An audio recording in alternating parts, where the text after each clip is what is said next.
A pergunta que paira na cabeça da maior parte de nós, defensores do mercado livre, independentemente das configurações que isso tenha, e acho que ao longo do tempo já ficaram explanadas neste canal as configurações que eu desejo que um mercado livre tenha, a pergunta que paira verdadeiramente é a seguinte: porque é que um socialista que diz que os patrões são inerentemente maus e que pagam mal aos funcionários porque têm má vontade e querem ficar com o dinheiro para si, porque é que esses socialistas que são boas pessoas, que são inerentemente boas pessoas, não abrem as empresas e pagam melhor aos seus funcionários?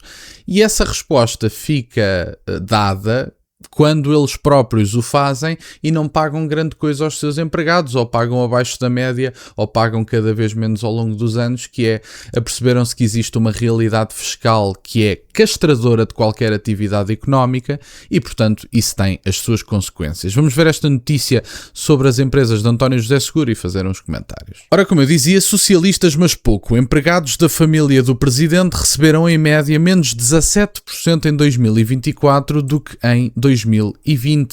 Ao fim de 20 anos sem um Presidente da República oriundo do espaço socialista, António José Seguro tomou posse como 21º Presidente da República, sucedendo a Marcelo Rebelo de Sousa. A cerimónia realizou-se esta segunda-feira na Assembleia da República, iniciando-se formalmente um novo ciclo em Belém. Jorge Sampaio, cujo segundo mandato terminou em 2006, fora o último chefe de Estado eleito com origem política no Partido Socialista. Foi a partir desse dado político e não de qualquer besbilhotice conjugal que o Página 1 decidiu olhar para a estrutura remuneratória de uma sociedade com interesse patrimonial relevante para o novo presidente, a M. Freitas LDA, que é dentro da esfera familiar a mais relevante em termos patrimoniais e de rendimento. António José Seguro é casado em regime de comunhão de adquiridos com Margarida Maldonado Freitas, titular da sociedade M. Freitas Unipessoal, que explora 2 farmácias nas Caldas da Rainha. Significa isto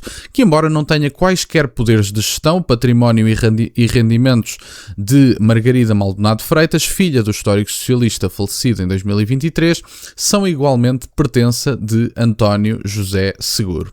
E assim, quando um Presidente da República chega a Belém com o seu arcabouço ideológico e esta proximidade patrimonial a uma atividade empresarial lucrativa, não é ilegítimo perguntar como se distribui a riqueza criada nessa empresa, quanto vai para a gerência, quanto vai para os trabalhadores e quanto fica em lucros. Ou seja, ninguém está aqui a falar de uma questão de legalidade. Estamos a falar de princípios ideológicos, porque essencialmente a tese dos socialistas é que os empregadores, os patrões em Portugal, não pagam salários adequados porque têm má vontade. E agora vamos ver como é que age um socialista quando tem a oportunidade de ser a diferença que ele quer ver no mundo. O Jordan Peterson costumava dizer, e é uma figura da qual ideologicamente já estamos distantes ao dia de hoje, apesar de tudo, mas Jordan Peterson costumava dizer que se queres mudar o mundo, começa por fazer a tua cama em tua casa. E portanto, vamos ver se a família de António José Seguro, ou se António José Seguro, em última instância, foi a diferença que ele quer ver no mundo. Os números dos últimos 5 exercícios, de 2020 a 2024, mostram uma empresa sólida, em crescimento e com capacidade consistente de gerar resultados. A faturação subiu quase 5 milhões de euros em 2020 para 5,93 milhões em 2024, uma progressão acumulada de quase 20%. No conjunto destes 5 anos, a sociedade somou 27,52 milhões de euros em volume de negócios, pagou 448 mil euros de IRC e acumulou 2,22 milhões de euros de lucros líquidos. Nesse aspecto, com exceção de 2022, a empresa teve um contributo relevante para os cofres estatais. Em 5 anos, o Estado recebeu de IRC um total de 448 mil euros da M. Freitas, significando assim, que por 100 euros de resultados antes de impostos, o Estado ficou com quase 16,8 euros, portanto, no fundo, quase 17 euros. No mesmo período, a gerente, a própria mulher do novo Presidente da República, oferiu 482 mil euros brutos e os trabalhadores, no seu conjunto, receberam 1,92 milhões de euros brutos, sem contar com encargos patronais, com a Segurança Social, seguros e outras despesas com pessoal. É agora que a parte que isto fica interessante, porque, aparentemente, os trabalhadores estão percentualmente a ganhar menos e, portanto, talvez o meu amigo pudesse ser o meu amigo e a sua família, que eu não estou a dizer que estão a cometer uma ilegalidade, atenção, mas eu acho que agora já podemos reconhecer, se calhar, que o patronato não são um conjunto de más figuras indecentes e com más vontades, têm apenas realidades fiscais absolutamente castradoras e não conseguem pagar mais, desde logo, porque interessaria se nós tivéssemos uma força de trabalho a competir por um cargo, o que seria mais provável, ou melhor, um conjunto de empresas a competir por um cargo, assim é que é, com toda a probabilidade as empresas iriam, sem dúvida nenhuma, pagar mais para que as pessoas estivessem lá.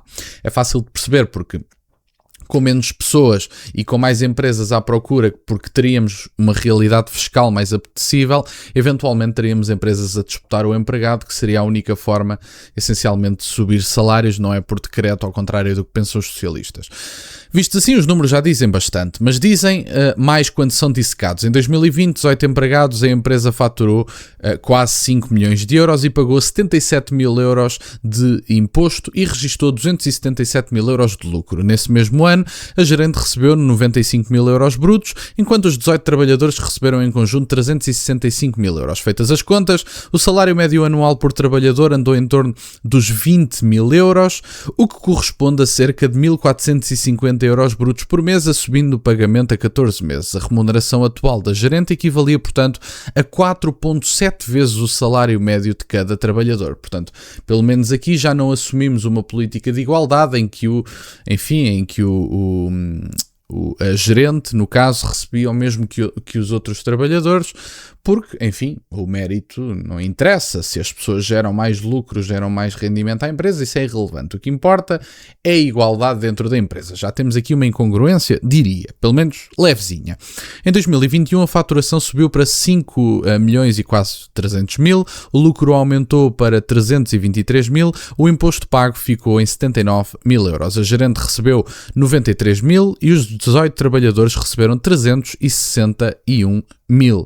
O salário médio bruto mensal desceu ligeiramente para 1.433, portanto menos de 17 euros, ou cerca de 1.289 euros líquidos, se admitir, por prudência, uma retenção de IRS em torno dos 10%. A gerente continuou a ganhar quase 4,7 vezes mais do que o salário médio dos trabalhadores. O ano de 2022 foi o mais expressivo de todos. A empresa atingiu 5 milhões e 700 mil euros de faturação e 699 mil euros de lucro líquido, um recorde. O IRC pago foi de apenas 37 mil euros, o que corresponde a pouco mais de 5% do resultado antes de impostos. A gerente ganhou 96 mil euros e os trabalhadores 402 mil euros. Mesmo admitindo ter havido um trabalho em part-time no ano de 2022, o salário médio bruto mensal rondou os 1.598 euros, o equivalente a cerca de 1.438 líquidos, a estimativa conservadora de 10% de IRS. Ainda assim, os lucros a dispararem, não se detecta qualquer salto relevante na remuneração do pessoal. Houve uma melhoria, sim, mas moderada, muito aquém da exuberância do resultado líquido. E, portanto, eu pessoalmente não tenho nada contra que as empresas tenham lucro e que esse lucro seja aproveitado por quem assumiu o risco, por quem criou postos de trabalho, por quem pagou uma fartazana de impostos em Portugal, porque, como sabem, pagar impostos em Portugal é uma loucura completa, mas o que nós vemos e continuamos a ver é que, como resultado, o salário médio bruto mensal caiu para 1.339 ou aproximadamente 1.215 euros líquidos na estimativa usada. Ou seja, entraram mais 4 trabalhadores e a remuneração média desceu de forma sensível. Portanto,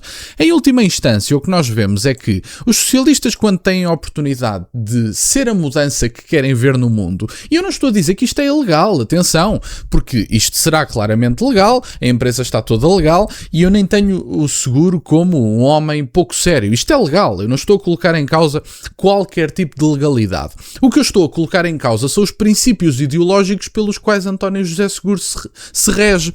Então, temos que distribuir mais a riqueza. A riqueza está pouco distribuída. A classe trabalhadora é explorada e, portanto, temos que aumentar salários. O meu amigo é um empresário bem-sucedido, de forma legal. Eu não estou a colocar em causa a legalidade destes negócios, mas o meu amigo tem a oportunidade de ser a mudança que quer ver no mundo, mas quando chega à hora H percebe que existe uma realidade fiscal duríssima de combater, porque temos mesmo que combater a realidade fiscal que deveria ser amiga da prosperidade e não é. Muitas vezes é castradora e uma boa parte das vezes é castradora, e agora veja-se bem, o meu amigo quer ficar com uma boa parte dos lucros, porque assumiu risco, porque empregou pessoas, porque criou postos de trabalho.